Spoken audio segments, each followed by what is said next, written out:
Abra sua Bíblia no primeiro livro de Reis, capítulo 13, e nós vamos ler do versículo 11 indo até o 25. Eu peço para que você deixe sua Bíblia aberta, não a feche.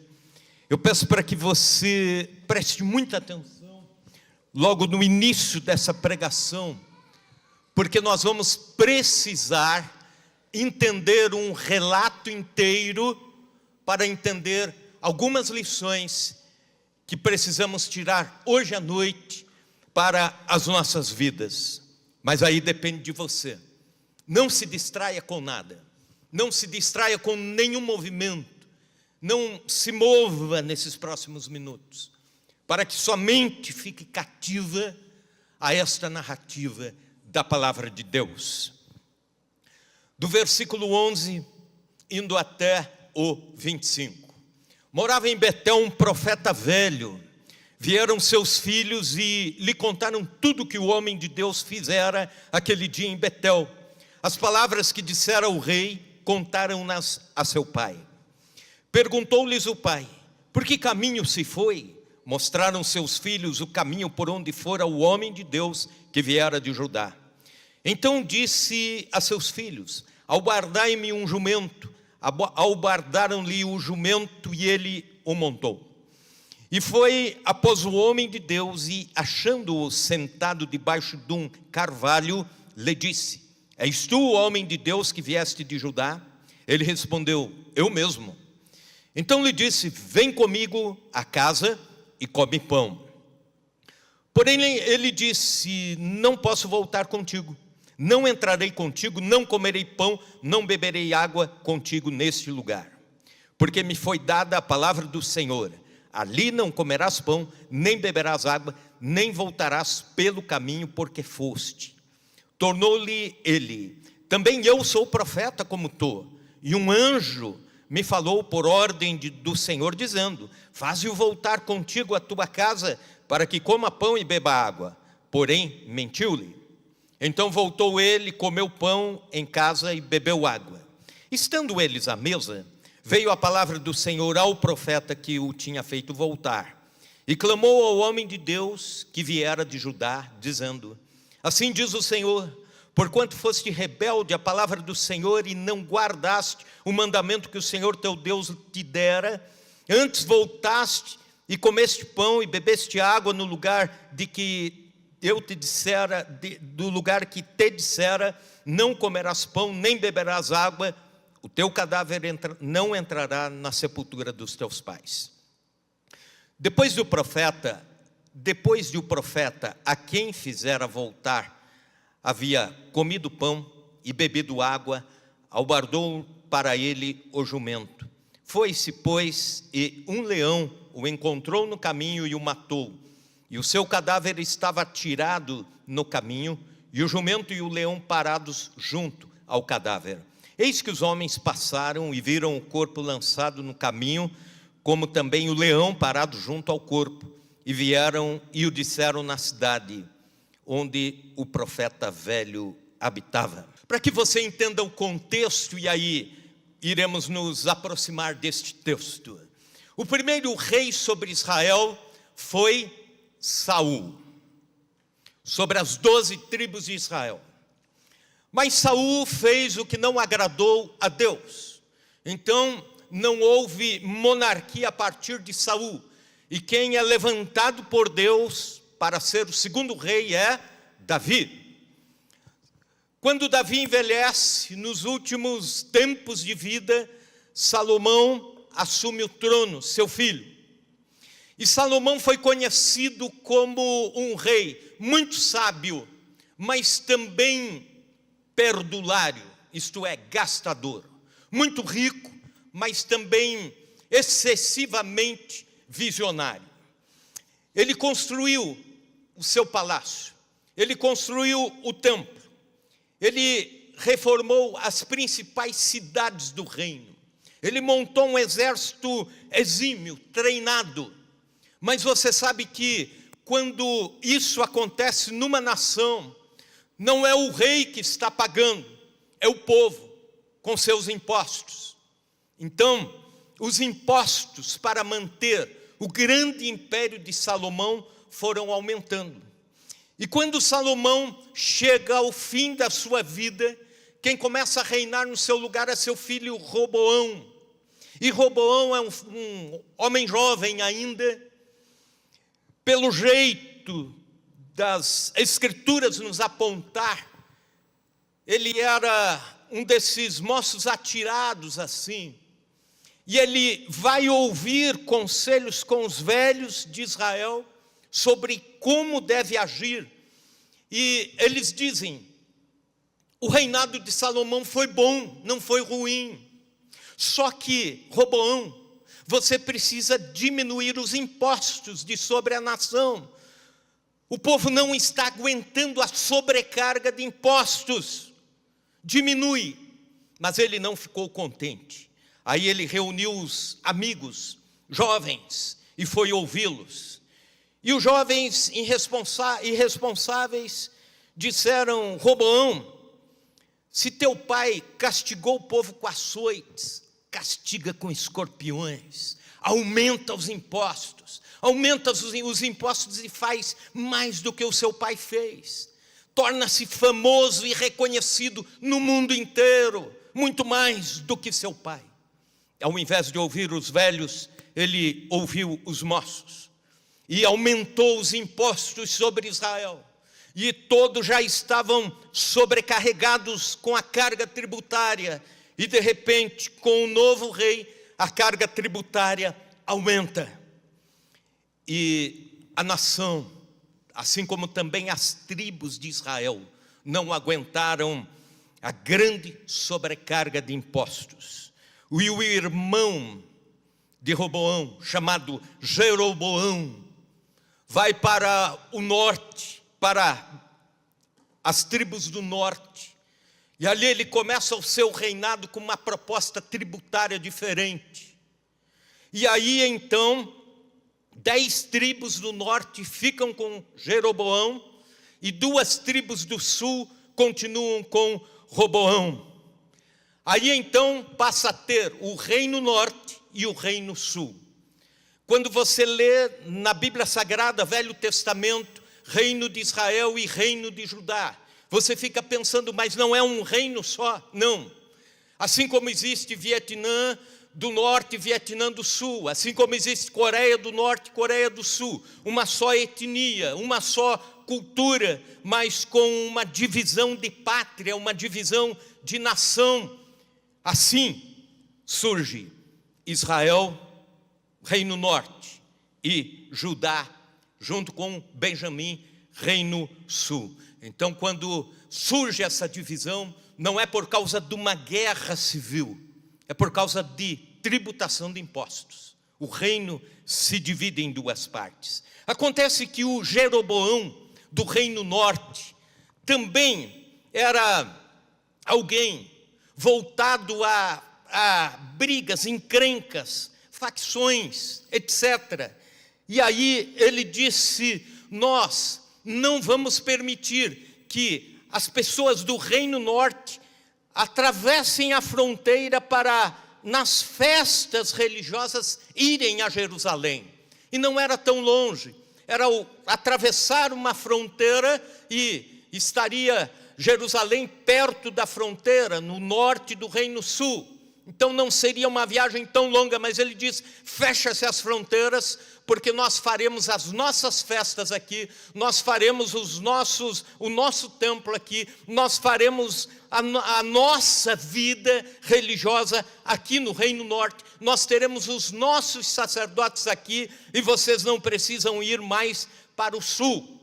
E aí o Jeroboão reúne na cidade de Betel todo o povo, e ele monta um altar, e ele diz: esse altar vai ser consagrado a Deus, nós vamos então ter os nossos sacerdotes aqui, que não necessariamente precisam ser os levitas preparados por Deus, mas nós aqui fazemos a nossa nomeação, fazemos o nosso altar, e damos um jeito aqui, para que ninguém precise ir até Jerusalém, quando das festas religiosas. Pois bem, e Deus diz a um homem de Deus, a Bíblia não diz o nome dele, um profeta de Judá, do reino sul: vai até o altar e profetiza sobre o altar.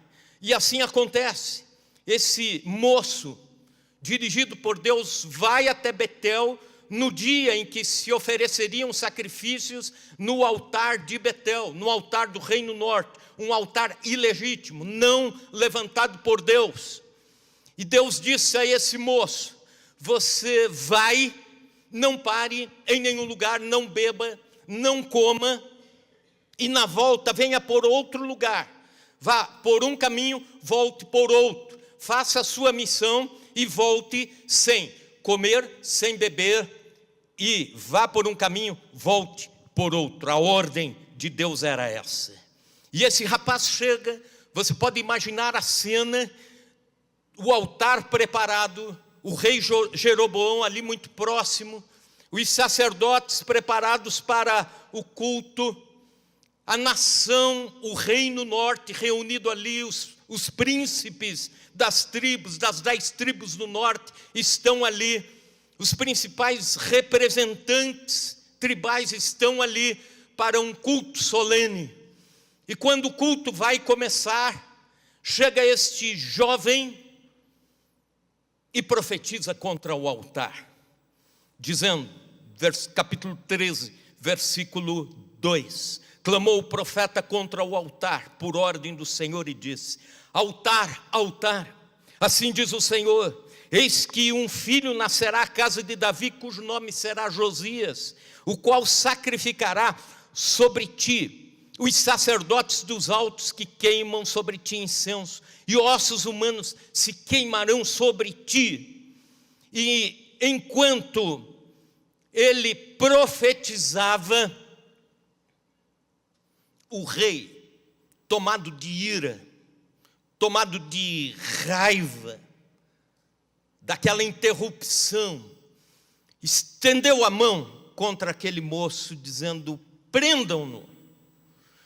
E quando o rei estendeu a mão, a Bíblia diz que a mão do rei ficou ressequida, extorquida, estorricada, e ele não podia mais abaixar a mão. Aí então, aquela mão estendida contra o profeta, e a nação inteira vendo aquilo acontecer. Enquanto isso acontece, o altar se quebra, e o altar por si mesmo se desfaz, e o rei então vê claramente que aquela é uma intervenção divina, é Deus dando a negativa sobre aquele culto, sobre aquele altar e sobre o culto de Betel. Pois bem, aí o rei com a mão esticada diz: ore por mim, implore para que a minha mão volte ao lugar. E a mão então volta ao lugar, e o rei agora muda a sua proposta. Ele diz: agora eu vejo que você é um homem de Deus, e quero convidá-lo. Vamos agora na minha casa, você come, se fortalece, bebe, e depois volta. E o homem de Deus disse ao rei as seguintes palavras. Ele orou, a mão voltou ao lugar. Porém o homem de Deus disse ao rei, versículo 8, ainda que me desses metade da tua casa, eu não iria contigo, nem comeria pão, nem beberia água, nem neste lugar. Porque assim me ordenou o Senhor pela sua palavra, dizendo: não comerás pão, nem beberás água, e não voltarás pelo caminho por onde foste. E o homem de Deus vai embora, e aí havia, naquele preparo de culto, os 2 filhos de um velho profeta, dali das redondezas, das cercanias. E eles correram admirados e contaram tudo o que aconteceu ao seu velho pai, que fora um profeta. E o pai ficou animado e disse: eu quero conhecer este jovem profeta, Eu quero conhecer o homem de Deus de Judá. Prepararam um jumento e ele foi em direção ao homem de Deus. E este estava descansando debaixo de um carvalho, de forma que o velho profeta chegou e disse: você é o homem de Deus que veio de Judá e profetizou contra o altar? Sim, sou eu. Versículo 15. Então lhe disse: vem comigo à casa e come pão. Resposta do homem de Deus: não posso voltar contigo, nem entrarei contigo, não comerei pão, nem beberei água contigo nesse lugar. Porque me foi dito pela palavra do Senhor: ali não comerás pão, nem beberás água, nem voltarás pelo caminho por onde foste. Até aqui, tudo bem.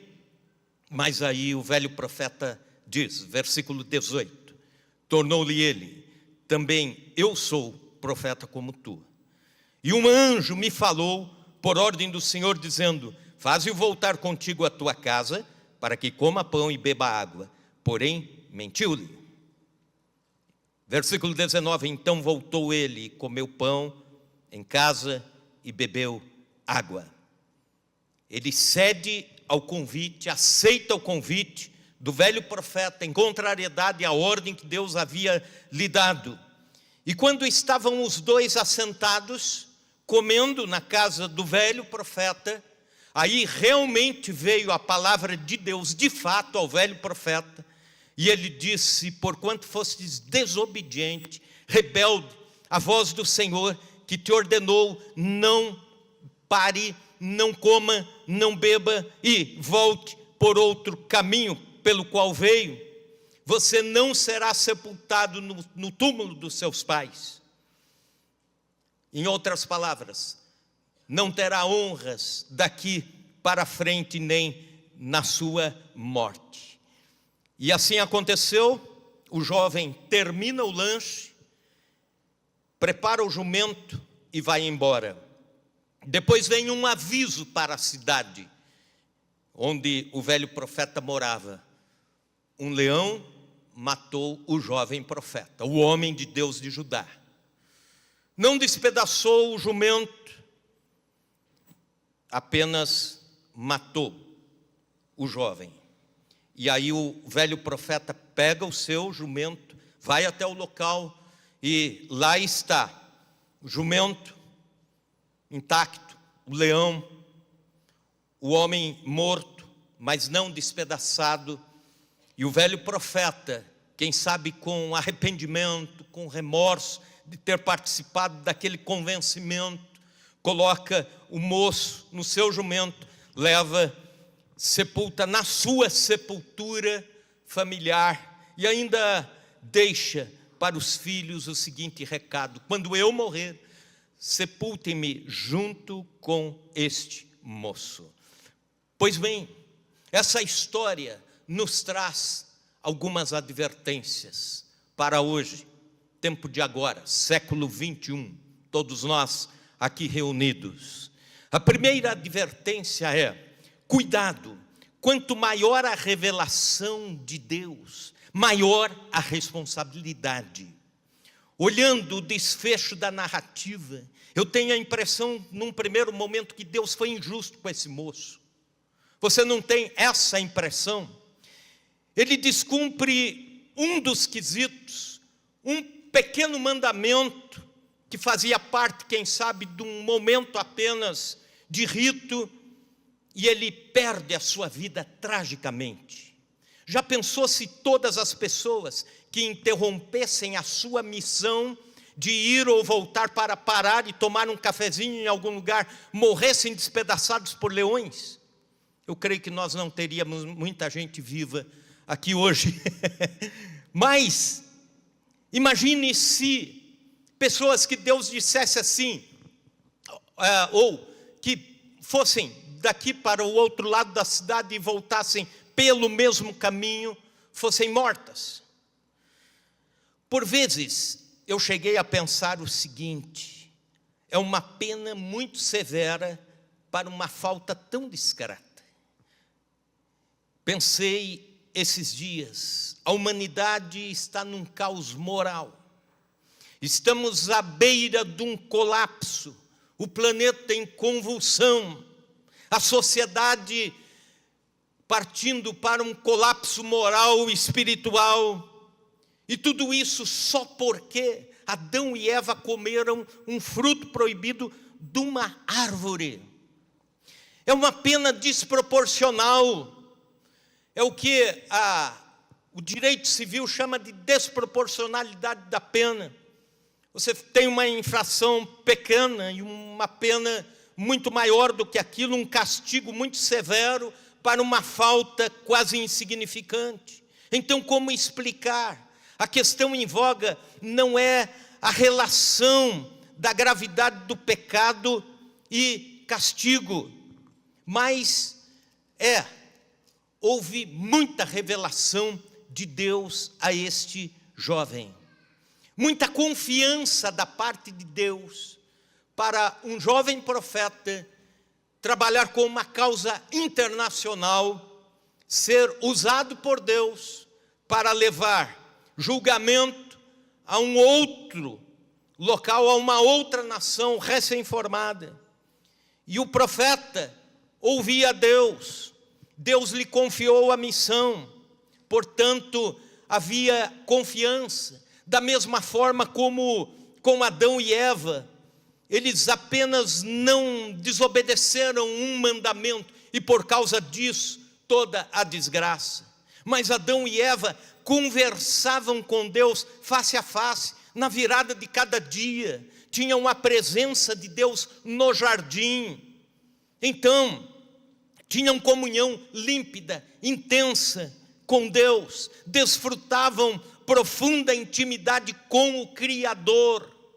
Quanto mais alguém desfruta intimidade com Deus, mais em algum momento isso lhe será cobrado. Maior é a responsabilidade, quanto maior o conhecimento que temos de Deus e a vivência que temos com Deus. É por isso que Jesus disse: a quem muito é dado, muito será cobrado. É por isso que Tiago, na sua epístola, capítulo 3, versículo 1, diz: muitos de vós não queiram ser mestres, porque mais duro juízo receberão. Então, quando eu fico pensando, por que muitas vezes algumas pessoas pedem tantas coisas boas e legítimas para Deus? Senhor, me usa poderosamente nisso, me usa naquilo. Oh, Senhor, faz milagres através da minha vida, e de repente não vem a resposta de Deus. Eu fico imaginando que Deus, na sua economia divina, na sua administração divina, conhece e sabe o grau de responsabilidade de cada um de nós. E de repente, conforme um tanto de revelação e intimidade a mais que Ele dá para alguém, pode significar também um julgamento maior, uma carga, uma sobrecarga que não lhe será possível carregar, como foi com este jovem. Certa vez, meu pai, pastor, estava conversando com uma pessoa, e a pessoa muito inteligente. No meio da conversa, esta pessoa disse a ele: por favor, pare de me falar do Evangelho. Pare de me falar do Evangelho. Mas por quê? Porque eu prefiro ser inocente. Se eu for julgado inocente, meu juízo é menor. Mas se eu te ouvir pregar e depois rejeitar o Evangelho, eu vou pagar por isso. É mais ou menos essa lógica. A quem muito é dado, muito será cobrado. É isso que acontece com esse moço. Não é uma pena desproporcional, mas um excesso de intimidade com Deus, que sim, era desproporcional às suas responsabilidades. Uma segunda advertência: cuidado, uma mentira quanto mais parecida com a verdade, mais perigosa é. Quando o rei Jeroboão faz o convite, depois da mão voltar ao lugar, ao normal, O rei, naquela ideia, se você não pode com seu inimigo, alie-se a ele. O rei diz: vamos para a minha casa, você come, se fortalece, depois segue o seu caminho. Ele claramente disse: não, não vou, mesmo que você me dê metade, mesmo que o Senhor me dê metade da sua casa, dos seus bens, não vou, não posso. A ordem de Deus é: não coma, não beba e volte por outro caminho que não o caminho que você veio. O homem de Deus foi enfático, convicto na resposta e foi embora. O rei claramente estava fora dos caminhos de Deus. O rei evidentemente estava avesso à vontade de Deus, corromper a religião da nação. Então era fácil dizer para o rei: não, não vou. É fácil discernir uma mentira quando ela é proferida já no ambiente da mentira, no ambiente da corrupção, do engano, da leviandade. É fácil detectar o engano quando quem está falando já perdeu a comunhão com Deus e já está avesso aos planos de Deus. Mas, horas depois, ele recebe o mesmo convite, e agora de um outro profeta, mais experiente do que ele. Recebe o mesmo convite, com as mesmas palavras, e ele dá a mesma resposta para o profeta, dizendo: não posso voltar contigo, nem entrarei contigo, não comerei pão, nem beberei água contigo nesse lugar, porque me foi dito pela palavra do Senhor: ali não comerás pão, nem beberás água, nem voltarás pelo caminho porque foste.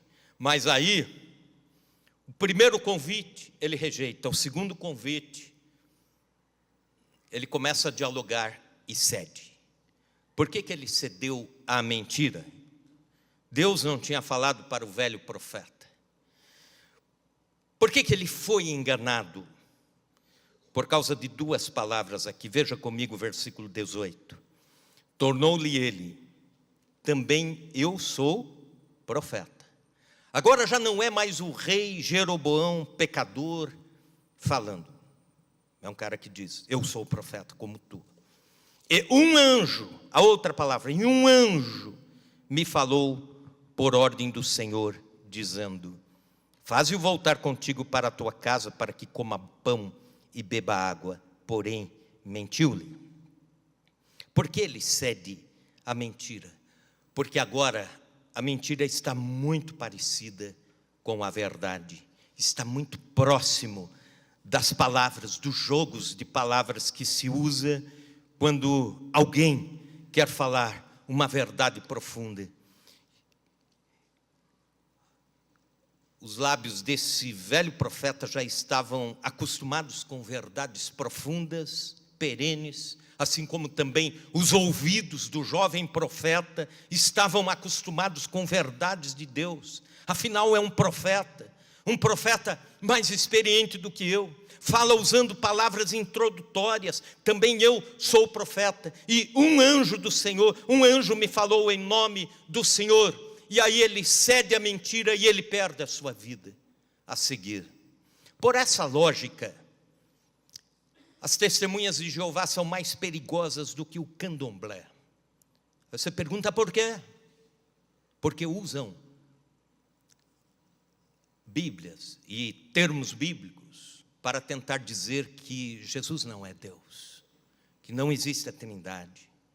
É por essa lógica que a seita da unificação do reverendo Moon é mais perigosa do que o islamismo radical que se confronta contra o cristianismo, através inclusive de sistemas como o Talibã e assim por diante.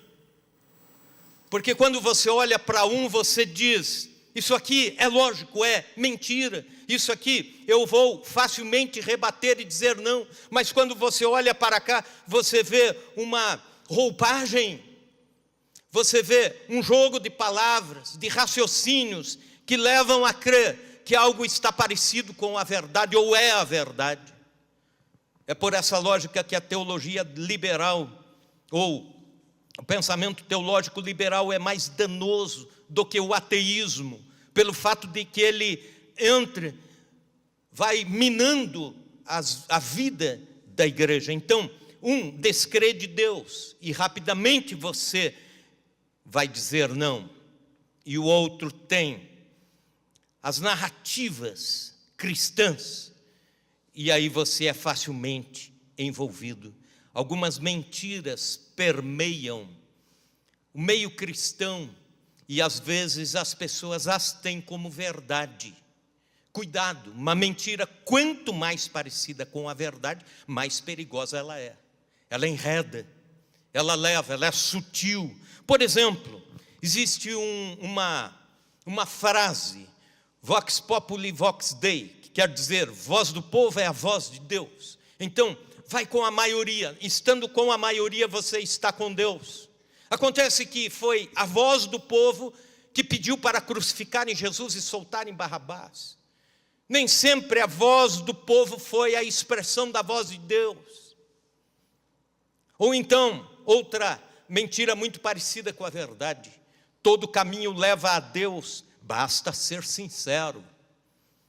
Se você pegar a estrada daqui para Cuiabá, você nunca vai chegar a Porto Alegre, pode morrer de ser sincero, mas não vai chegar, pegou a estrada errado. Pronto, não é uma questão de sinceridade, é uma questão de verdade. Então, muitas pessoas são enganadas com mentiras parecidas com as verdades, como por exemplo esta outra: viva como está, afinal Deus quer o seu coração, só isso. Não, quando você se entrega a Cristo, Ele é o Senhor da sua vida, Ele quer sim o seu coração, o seu cérebro, os seus pensamentos, a sua vida. Ele quer ser o Senhor da sua vida. Cuidado, a mentira, quanto mais parecida com a verdade, mais perigosa é.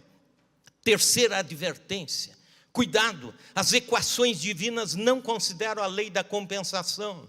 Eu imagino o profeta novo recebendo o convite do profeta velho, e talvez numa fração de segundos ele começa a fazer as contas, ainda com a adrenalina das horas anteriores no corpo, ainda se sentindo um herói nacional por ter profetizado contra o altar, por ter impactado a vida do rei e a nação do norte. Talvez ele tenha interiorizado essa negociação. Se o profeta velho estiver falando a mentira e não for uma verdade, e eu desobedecer a Deus, afinal, hoje eu estou em crédito com Deus, olha o que eu fiz, né? Vim para o reino norte, aquilo que eu profetizei aconteceu, sensibilizei a nação, o rei me ameaçou e Deus fez o braço dele encolher, esturricar, e agora sim, orei, ele está bem, e estou na moral, como diz a moçada, na moral com Deus. Afinal, Deus escolheu a mim para essa missão. Se eu der um deslize, nada de mais grave poderá acontecer. Se eu desobedecer aqui ou ali, alguma coisa, algum detalhe, afinal é só uma parada para um lanche. Não é nem toda a ordem de Deus, porque eu já estou voltando pelo outro caminho mesmo, então é parte dela. Quando você olha para a vida de Sansão, ele caiu quando estava no apogeu da sua liderança. Davi caiu quando estava no melhor momento do reinado. Uzias caiu quando a Bíblia diz já estava fortalecido no poder. É por isso que Paulo diz, 1 Coríntios 10, 12, aquele que está em pé, olhe que não caia. A vida cristã exige cuidados de hoje para hoje. Nada está acreditado de ontem para hoje. A vida ministerial de hoje para hoje. Lamentações 3, 22, as misericórdias do Senhor se renovam a cada manhã. O maná que vinha como resposta de Deus para alimentar o povo do Senhor, não podia ser acumulado, era para o dia. E é mais ou menos por essa lógica que a nossa vida com Deus caminha. É por esta lógica que nós precisamos crescer no processo que se chama santificação.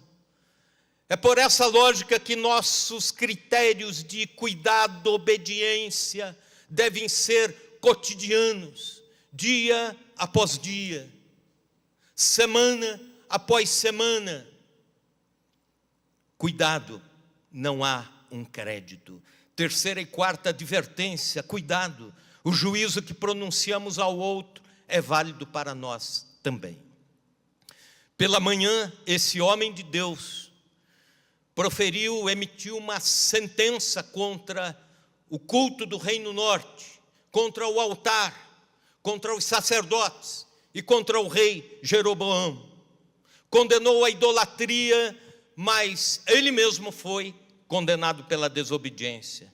Julgou, depois foi julgado. Por isso Jesus advertiu, em Mateus capítulo 7, versículos 1 e 2, não julgueis para que não sejais julgados, pois da mesma forma que sereis julgados, e a mesma medida que usardes será usada para medir a vós. A interpretação mais flexível, mais para esse texto, seria a seguinte, mais condensada: evite julgar, mas se necessário fazê-lo, use a medida certa.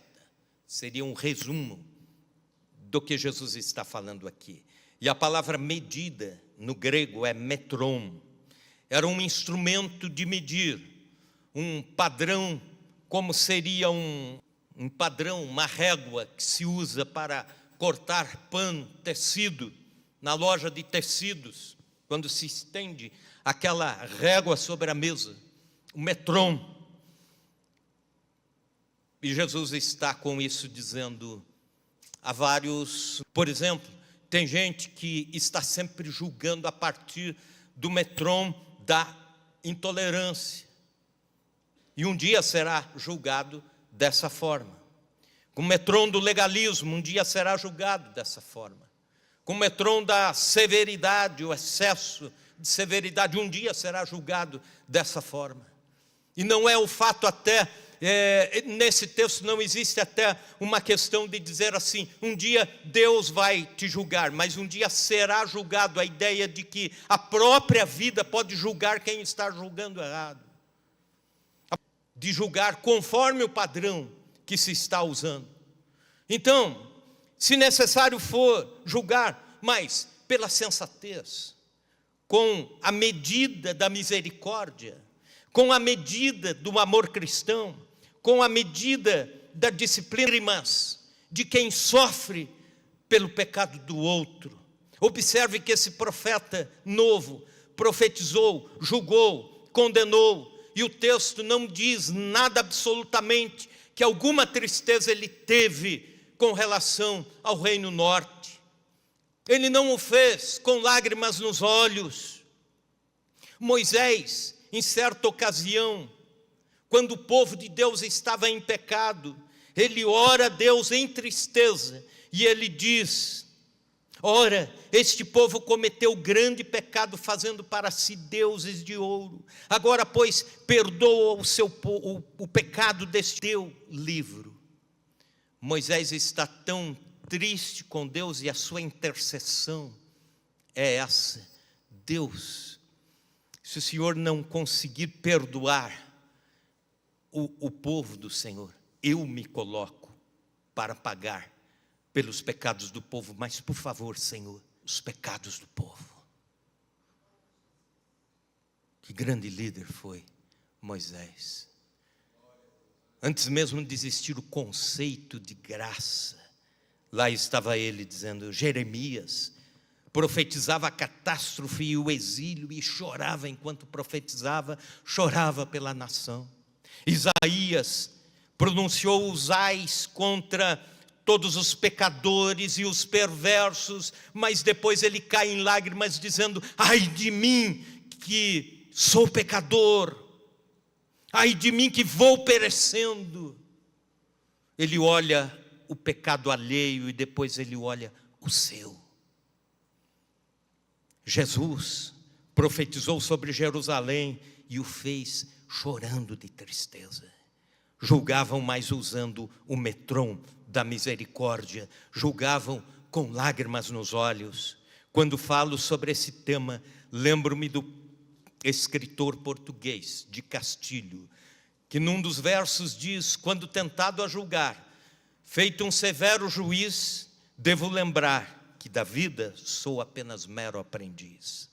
Chega uma época na vida cristã que você, ao invés de estar atento para julgar, você vai abraçar, você vai orar com alguém, vai clamar para que Deus restaure aquela vida, para que Deus levante o pecador, para que Deus dê uma segunda. E é por aí que a vida cristã caminha.